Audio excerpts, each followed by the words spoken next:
We're really, really glad to be here today to be talking about international collaborations in a global pandemic.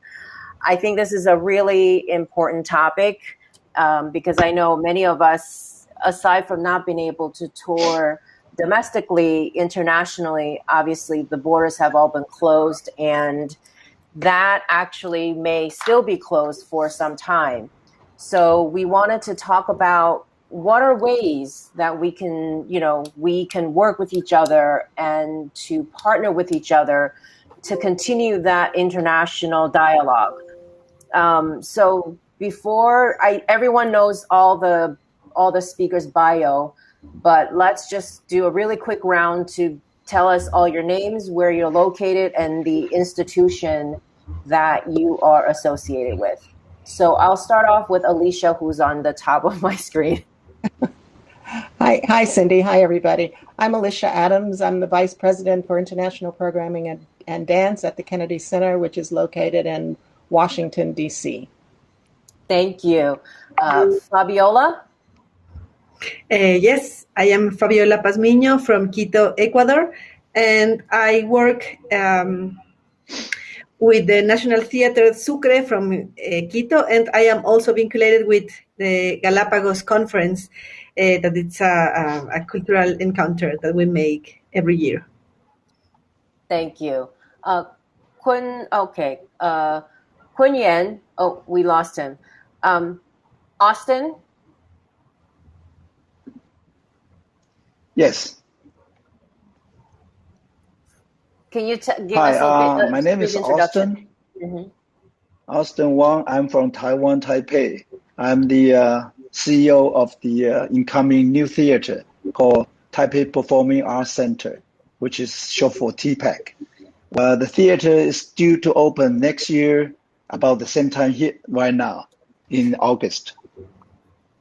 Thank you. Kuen-Yean. This is weird. Oh my goodness.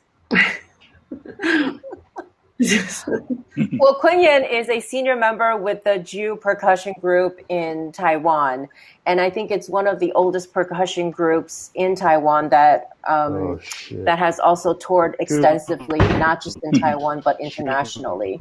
Are you back with us, Kuen-Yean? I just gave your intro.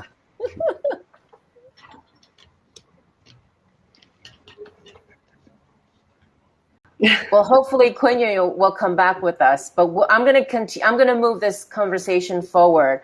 So again, we're talking about international collaboration, and I think I wanted to start off by throwing this question out to everyone, because the term equity seems to be the thread, a key word that has been talked about throughout the conference. But because we have, we're joined together today by international delegates, I want to kind of get your take on what does the word equity mean to you? Because I think when we're in a conversation with our delegates and our colleagues in the United States, that's a completely different meaning to us in the U.S. But when we take this word outside of the U.S., what does that mean, for you guys? Maybe since Fabiola is completely connected, I'd like to get Fabiola's take first. Thank you. Let's hope it works. So yes, it's very important to talk about equity because, as you say, it might be a concept that depends so much of the context of every country, every person, every institution. Of course, cultural equity guarantees that everybody gets the same opportunities, but it's a very open discussion to understand what kind of opportunities are okay for applying in every situation. It's important to talk about ethnicity and sexual orientation, gender, socioeconomic status, and it also gives different points of view on what equity is. But I think definitely that arts and culture are essential for building a community where this equity is possible, and not only in a political way, but also when we talk about budget, when we talk about access to healthy security and amenities and education. So it's a discussion that involves everybody in every situation. Thank you. Thank you. Austin, did you get my question earlier about equity? Yes. Okay. Can you repeat the question again about equity? So equity may mean different things. It's been a word that has been talked about in the cultural world here in the United States. And it's been a theme that's been run through a lot of conversations in our sphere. But I think from an international standpoint, I want to share, I think it's important to share what does that mean to our international colleagues.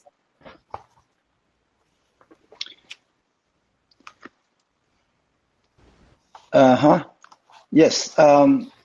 Equity in Taiwan, back in before the pandemic, we would run several festivals.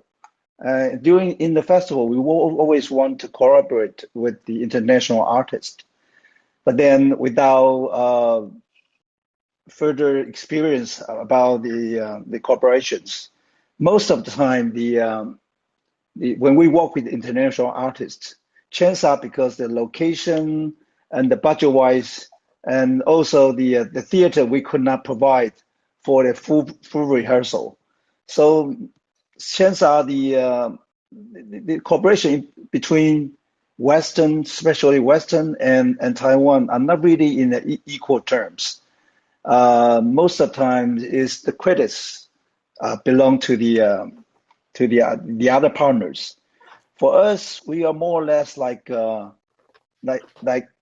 in the supporting roles.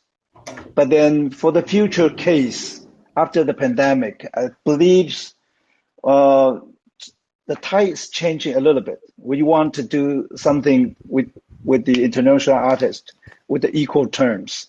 So that means we want to provide more talents in terms of not just acting, not just actress, but then in other creative field, such as designers, director might as well. So and then both artists have to stay longer in each maybe in each other's locations. Try to understand different cultures in the real deep sense. So I think equity in terms of after the pandemic, people are not touring as often as it used to be. So I think from creative point of view, we need further discussion with the artists. They have to stay longer. They have to understand each other's in terms of in order to come the equal terms. Yes. Thank you, Austin. You actually touched upon a couple of the ideas that I actually wanted to ask. But I wanted to give Alicia and Kuen-Yean an opportunity to speak on this term. Yes, I'm happy to, Cindy. Thank you. I think that equity is such an important factor. It does mean, access to participation. It means fair opportunities, for all. A lot of what Fabiola and Austin have talked about, and equitable outcomes for all of the stakeholders. I think the one thing that we haven't, that hasn't been said, is that the success of equity depends on empathy of all of the stakeholders, that everybody must understand what each other's needs are and where they are how they are positioned. In this country, of course, after George Floyd, we are dealing with racial reckoning. And so equity is a really big term, diversity, equity, and inclusion.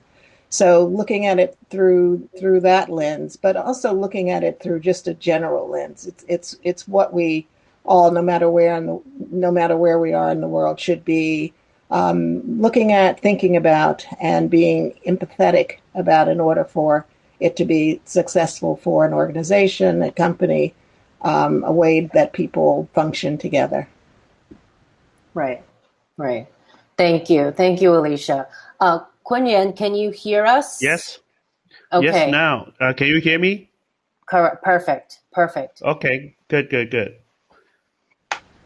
So about the equity issue, you want me to talk about that?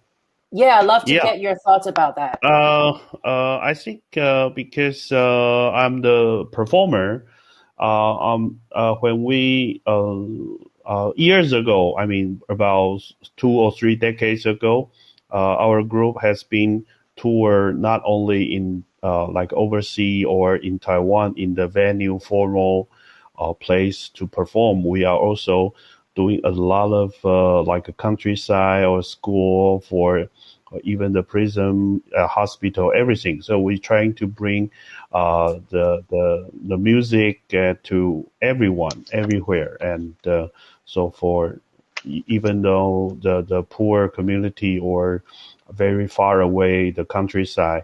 So I think for us, we never think about this kind of such the arts. It only belong to who can pay for the tickets or living in the cities.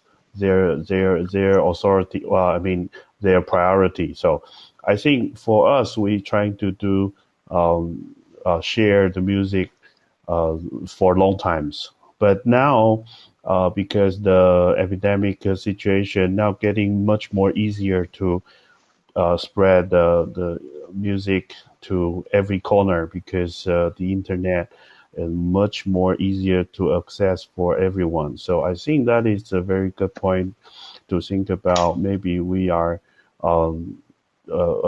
use this opportunity to doing more easier to making the equity dream to the world. I think that's the point. Yeah. Thank you.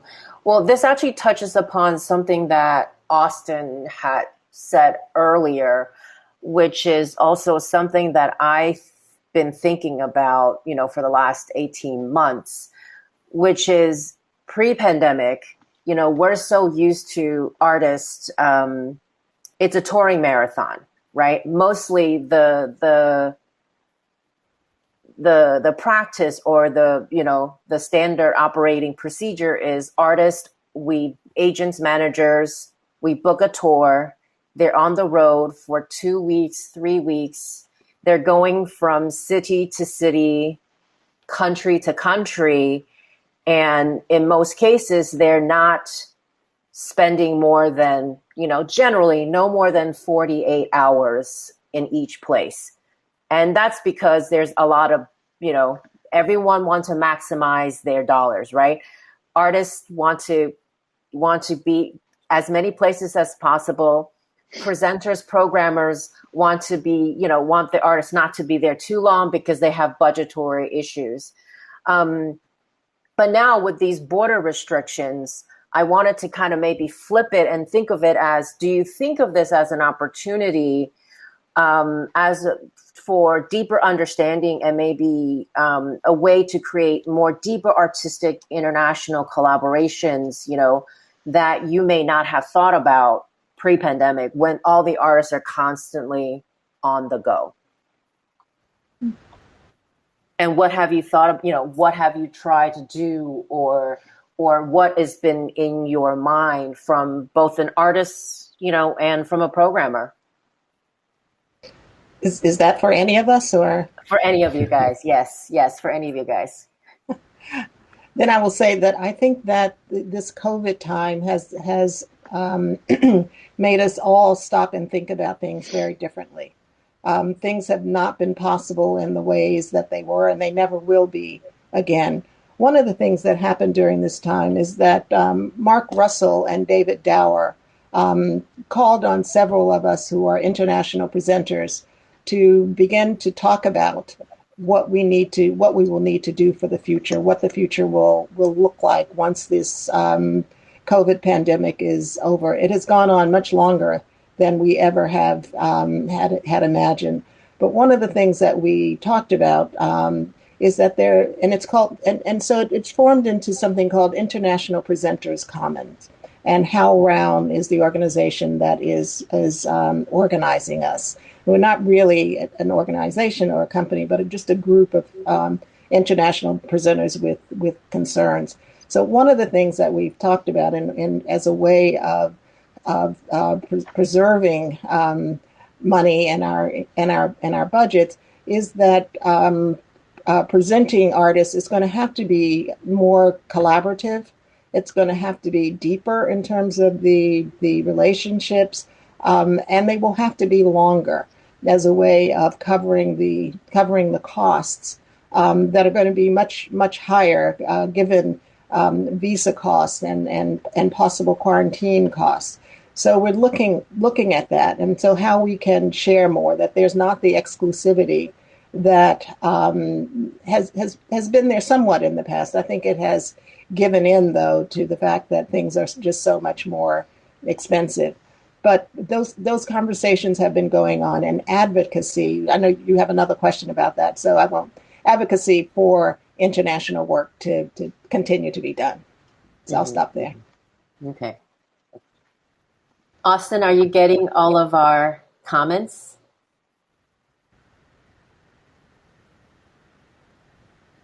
Yes, most of it. Okay. Fabiola? Well, I think for me as an Ecuadorian programmer, it's been a time for rethinking how we are being watched in the rest of the world. We are a very small country, and of course, we don't manage like big budgets, but we have we are working like in an important continuity. So it makes that we are visible now, and it makes it an interesting time for us. And I think that what's happening is that now we are starting to see in other places where maybe it's more possible to get contact or to travel or to enter in the country because of all of the restrictions. It has been interesting to open these possibilities of programming as in these cooperations. So what I am learning is that we have to keep the eyes open and not only keep watching to the key players maybe, and also see to other opportunities, to smaller smaller formats or smaller countries, and working on other possibilities. Not always the budget and the money are the last word for making something happen. Sometimes it's also interesting to offer experiences and the possibility of creating with local artists and making things that not necessarily can be paid with money, but with the experience. So I think this way of thinking is helping to create another way of programming and of producing things that are very different from what they were before the COVID. Excellent. Kuen-Yean, did you want to talk about this from an artist's perspective of how you guys are thinking about as an ensemble? Yeah, just like I said before, we travel a lot, and just like you mentioned in the question, it's a long tour. It's about a month or more than that, and then we travel city by city. So we are always joke to our family or friends, say, "Oh, so many country you have ever been," but actually I don't know the sightseeing spot because the only three place I'm very familiar with, the airport, hotel, and the venue. The venue. That's all. Right. So that is the way we has been worked for years. But now it's a very different. Like in this May, we produce one concert, international online concert. I mean, simultaneously we invite percussionists from 6 different countries, of course, six different time zone. But we say 1 hour. I mean, play. I mean, just like a concert. So we have the program order, and we doing so many times a rehearsal for the connection, and also we ask about audio miking, and camera, everything, just like a concert, but just from different country, but play the same hour. So that is maybe it's one way we don't need to travel so often in the future, or we can produce like we had before the Taipei International Percussion Convention. But now we don't need to cost so much to invite them fly to Taiwan, have the concert. Maybe they can play in their venue or their studio, but attend this festival. That is maybe a new thinking, and it's cheaper cost, right? But but of course so I think the point is the how the audience accept this, or I mean, we can how to get the sounds better, or the video better. So people willing to pay for this kind of concert. That is another issue for challenge. Yeah. Definitely, definitely. I mean, I think, Austin, you've mentioned this earlier about deeper collaborations, right? And not just coming into the one city. Did you wanted to speak more about that in terms of what you are thinking as a programmer, and what TPAC is thinking about these kinds of, deeper collaborations with international artists, and what tools? Because that's going to lead us, I think, to this whole question about technology and the hardware to support all the new ideas.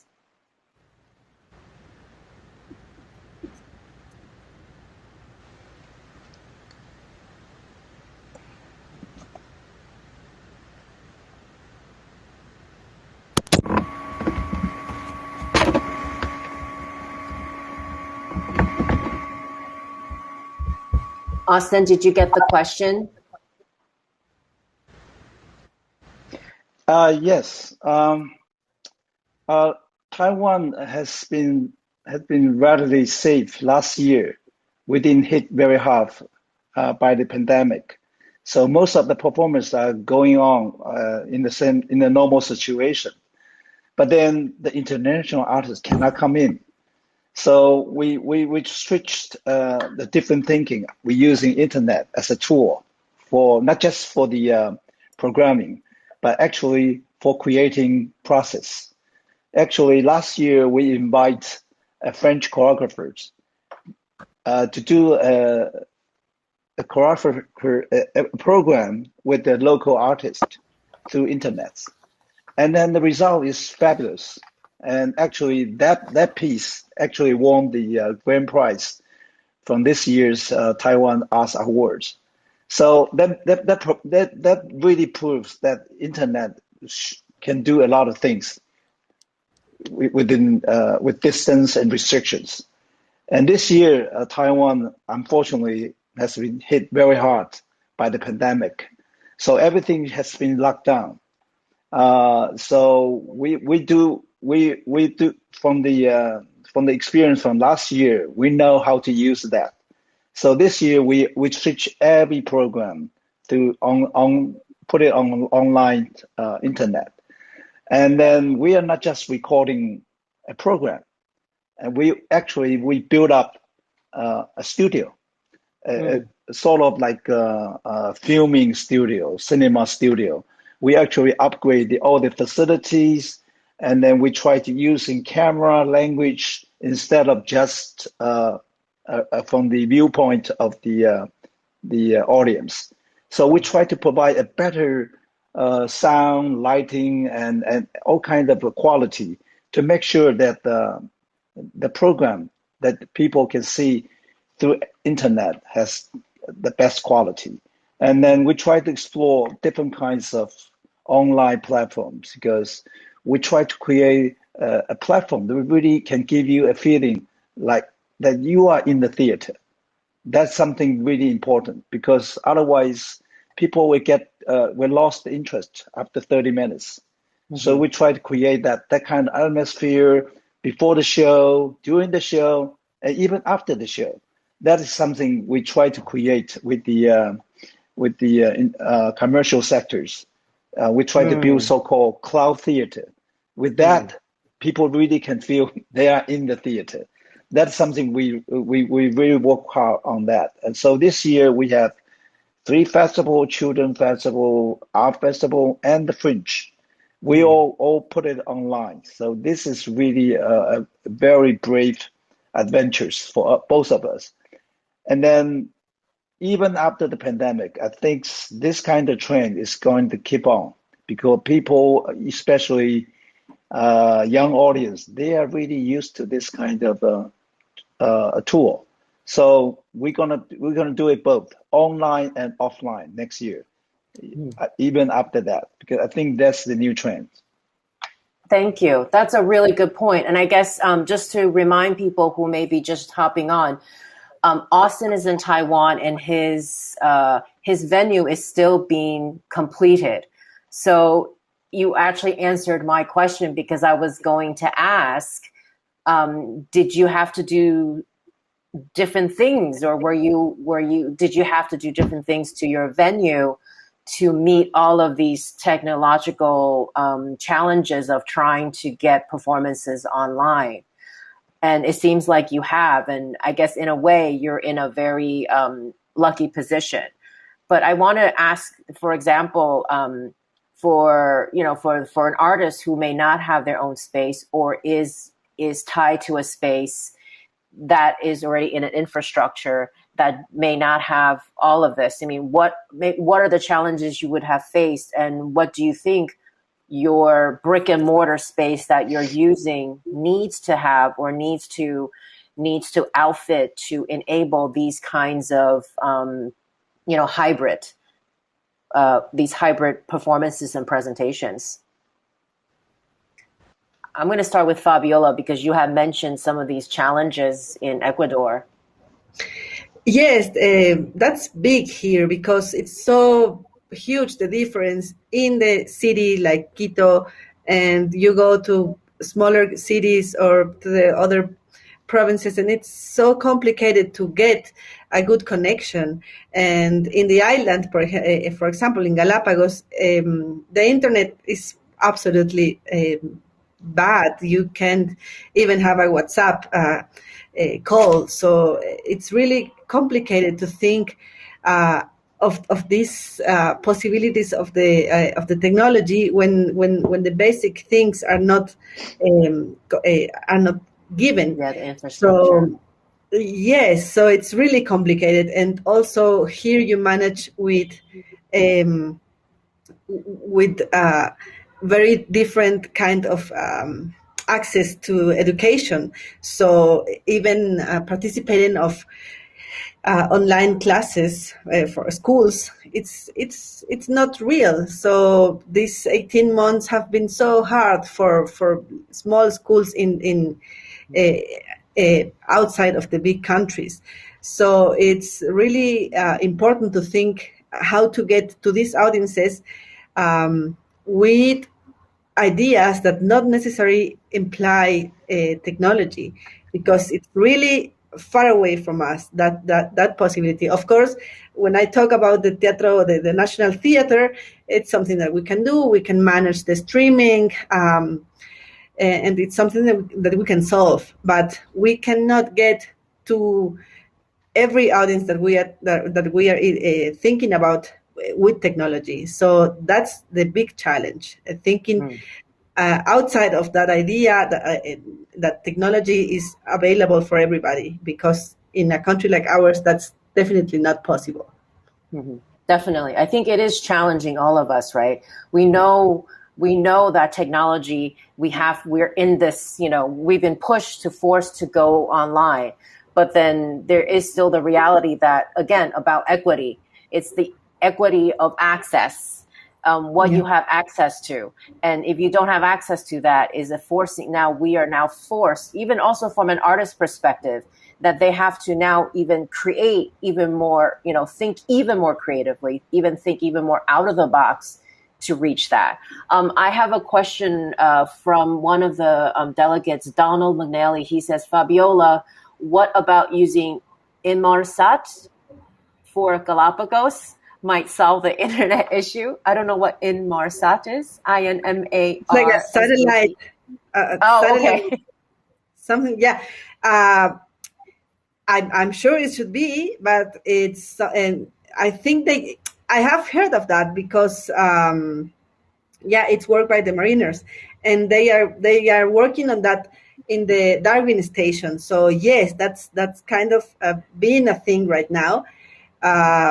But again, when you think about the regular population, it's something that is still not available. But I'm sure that we will get some kind of solution. But right now, it's still not possible or accessible for everybody. Mm-hmm. And Alicia, I mean, the Kennedy Center is been around for decades, and it's a beautiful, amazing venue. But have you faced any of these technological issues while you guys try to work it out this last 18 months? Well, sure. I mean, we've had to, while we have been using the virtual platform for years and years and years, and by the way, this is the 50th anniversary of the Kennedy Center that we will celebrate starting in September. Well, we are in September, but September the 8th is the actual day that it opened in 1971.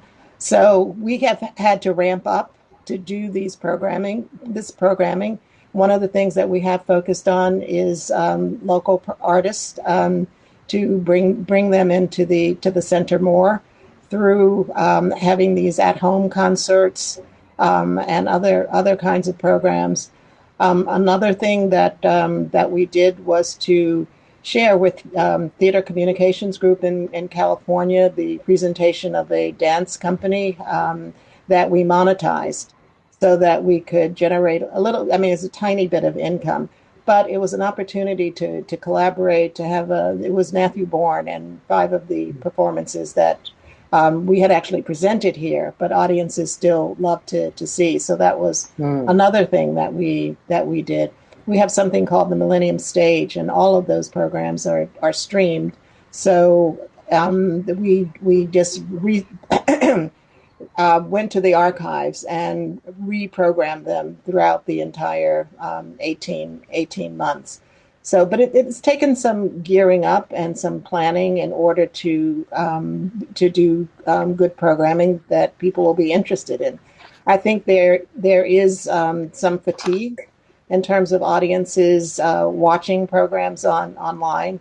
I do think that hybrid programs are going to be here forever. We will always do in person, and we will always do them online. I think eventually we all will come to a way that it makes sense and that audiences can appreciate both, because they're not without cost. It's expensive to produce them, and Netflix is a challenge because with all of the high production values there, that's what people want. So I think we have to be creative and innovative in terms of how we go forward. Mm-hmm, mm-hmm. And Kuen-Yean, from an artist, what do you think, what do you see yourself as an artist's role in this whole virtual hybrid back to life performance? How are you guys juggling with all of this? Yeah, for Drew Percussion Group, actually, we can divide mostly two category, like performance and also the education. I think that is the most two parts of our work. For the performance, I think now it's after epidemic, we trying to record a lot of video, virtual, and put on the not only YouTube, also any platform of the video platform. That, of course, that is a free for the audience, so that is no income, but that is the way we try to keep the temperature with the audience. That is very important for us. So we spend a lot of energy and the cost to produce so many video clips, but you cannot like a whole concert or too long for the audience. So it's about 3 minutes maximum. We do like more than 100 already. Okay, and for the education part, and we're trying to before we have the like a summer camp, but this is our first time to doing the virtual summer camp, and it is also a very big challenge because for the percussion, it's really hard to teach the drums or such as the rhythm between teacher and the students with the stream. So that is very hard to play simultaneously, and also hard to check the rhythm or the tempo. So that is a very big technology challenge for us in the future too. But I think that's still possible because now so many company figure out it is a very big market in the future because it can be used for many different industry or different career needs this kind of better conference software.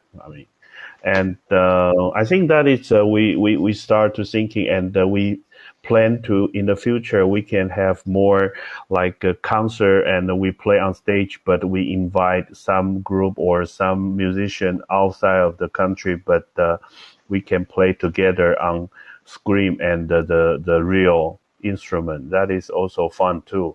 And also we commission a composer to write piece for us. Now it's very easy to using the meeting software to rehearse. So that it's very easy to cooperate with international different groups or different composers. That is also interesting too. Yeah. Thank you. We are like short. We're like at the end. I'm so sorry for all the technical difficulties today. We've just started to scratch the surface, but I do want to throw this one question out there. What is the goal and purpose of international collaboration? Right? Like it's so normal to us. It's such a norm in our industry pre-pandemic. We just think of this as, well, we want to exchange, right? We want to exchange. But then during this whole history of touring, there was an, equity issue of what has been toured internationally. So I guess my question to everyone, from artists, from programmers, what do you think is or was the goal? And do you think that is going to change as we move out of the pandemic? I'll just start. I think international collaborations are so important to the world and to our audiences. I think it brings people together from different backgrounds, from different cultural experiences, and allows them to create and to be innovative and to do and to make something new, possibly. And it's not. I was talking to Akram Khan the other day, and he did a piece with the flamenco dancer. I'm not thinking of his name, but anyway, with a flamenco dancer, and he said this was not to get together just to exchange ethnic and compare ethnic dances, but it was a way to get together to create something new, to explore and to be innovative, and to bring that to audiences as well. And I think that is something that is absolutely important, as I think that international audiences being able to see work that they may never see unless we bring them. And that collaboration with the local community also is really important. The United States, of course, is the most multicultural country in the world. So everybody that comes from across the globe has a home here. They have an affinity group here. There's a place that is interested in participating and knowing more about the work that they're doing. Thank you. And it was John says it's Israel Galvin. That's right. Thank you, John. That's right. Exactly. So well said, Alicia. So well said. What about you, Fabiola? What does that mean for you, with what we're facing now versus what was happening before and looking ahead? Well, it's always about building communities, like a big community of arts, and also putting in the spotlight of some of the things that really matter. And I have to think of what Peru did with gastronomy and food, and putting the ceviche in the mind of everybody in the whole world. That's so important, because you get to know a country for how it tastes, and we have to make it with the music, with the dance, with performing arts. So we get to know countries for how they sound, for how they look like. And that's so beautiful, and that we get to understand a group of people in a political situation, because we understand how they work with arts. That's very big, and that's a big step for building also peace and understanding. And so when we get to work together and to collaborate, we do more than a show, or we do more than something for that moment. We really build something, not only for the audience, but also for the artist, and also for the people that work, for the crew, for the staff. Everybody gets to know and to learn something new, and then that makes us definitely better persons, and it helps us to understand what's happening in the world from the inside. So that's the importance of that. Kuen-Yean or Austin? Yep. Yeah, I think the international cooperation is very important for us, because percussion, this music category is supposed to be very, very international. I mean, that not only any culture have, almost every culture has a very full of the percussion instrument and percussion music, of course. So when we established our group in 1986, we start to doing so many international exchange plan. Not only we go overseas tour, or we invite global percussionists to Taiwan to exchange. And I think that is very important to open the audience vision, and also stimulate their like energy to not only learn or play, also love music, love art.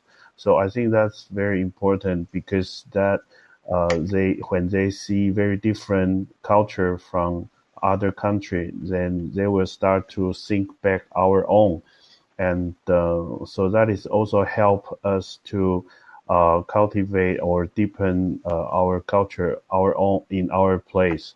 So that is, I think, nothing better than international cooperation in the future. Yeah. Thank you. Austin? Yes, although during this pandemic era, the internet proved to be a very powerful tool, but then again, theater will still exist and stronger than ever before, because this is the only art form that you actually can meet artists in real face to face.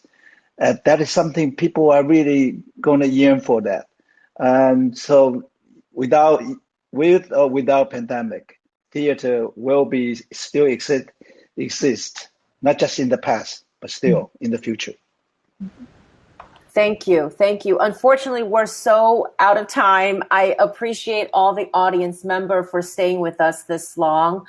I mean, for my final thought, I've been outside of the United States now for the last 6.5 years, and I've gotten to see so many international colleagues and how international collaboration has worked. And to me, I really find this to be we're in a very positive situation. And I want everyone to think very positively, because regardless of what challenges you're facing with internet, with technology, this is going to be with us. But I think, like Fabiola says, we are in a creative industry, so we will creatively think out of the box to reach out to communities that don't have these kind of access. But I'm excited because artistically, I think this will push the artistic community to come up with more fabulous productions that will ultimately let us be able to access it in a bigger way, whether it's physically in the theater or virtually, or somehow maybe it'll come out into your television or in the movie theater. We don't know. So let's stay hopeful. And I really want to say thank you all for joining us today. I wanted to say thank you to Wang for allowing me this opportunity to moderate this panel. And lastly, I want to thank the Taiwan Academy of the Taipei Economic and Cultural Office in Los Angeles for sponsoring us and for making this conversation possible. So thank you all for tuning in. Thank you all, and everyone stay safe. Bye. Take care. Thank you, Cindy. Thank you, everybody. Bye. Bye. Bye.